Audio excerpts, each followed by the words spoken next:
હવે કોઈ કસ્ટમરે તમને પાયલ કે એવું બતાવવાનું હોય અને એ કસ્ટમર તમારા માટે અપરિચિત છે હે ને, તો ત્યારે કેવી રીતના કરવાનું રહે કે કસ્ટમરને કાર્પેટ બિછાવવું પડશે, કારણ કે તમારે પાયલ પાથરવી પડશે, તો કાર્પેટ બિછાવીને બતાવવાનું રહે. હવે તમારો જે સ્ટોકનો ડબ્બો છે ને, તો તમે એક નિયમ બનાવો કે એક સાથે તમે 3, 5, 2 જે બી તમારા હાથમાં આવે તો 3-3ના સેટ બનાવીને તમારે પાયલ મૂકવાની રહે. 3,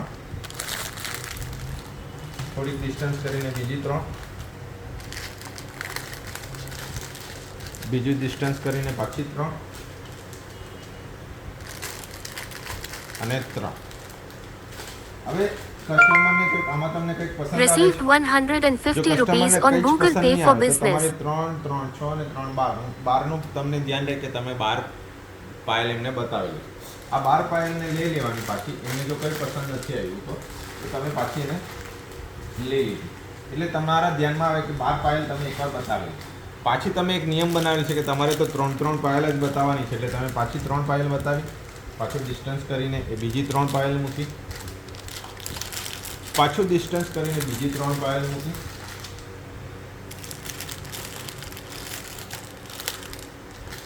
અને આ 3 પાયલ. 3, 3, 3, 3 ને 3, 12 પાયલ તમે બતાવી. કસ્ટમરને પૂછો કંઈક પસંદ છે આમાં સર? કસ્ટમર કંઈક હા મને આ પાયલ પસંદ છે.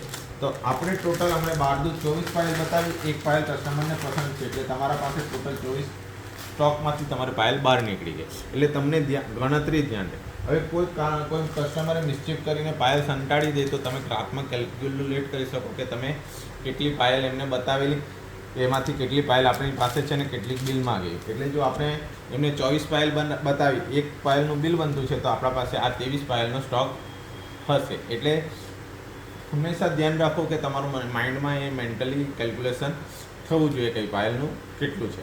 બીજું, જ્યારે બી તમે પાયલ બતાવો અને ખોલીને બતાવો તો દરેક કોથળીઓને તમારે પાસે રાખવાની રહે. એટલે જેટલી કોથળી હોય તેટલી પાયલ તમે ડિસ્પ્લેમાં ખોલીને મૂકેલી છે. પાછી સંકેલો ત્યારે જેટલી કોથળી હોય તેટલી ભરાવી જોઈએ. નહીં તો શું થાય કે એક કોથળી વધે અને પાયલ નહીં વધે તો એનો મતલબ એક પાયલ કોઈ કારણસર ગાયબ થઈ ગઈ છે, મિસ્ચીફ થઈ ગઈ છે. એટલે એ બાબતનું પણ આપણે ધ્યાન રાખવાનું રહેશે. Thank you.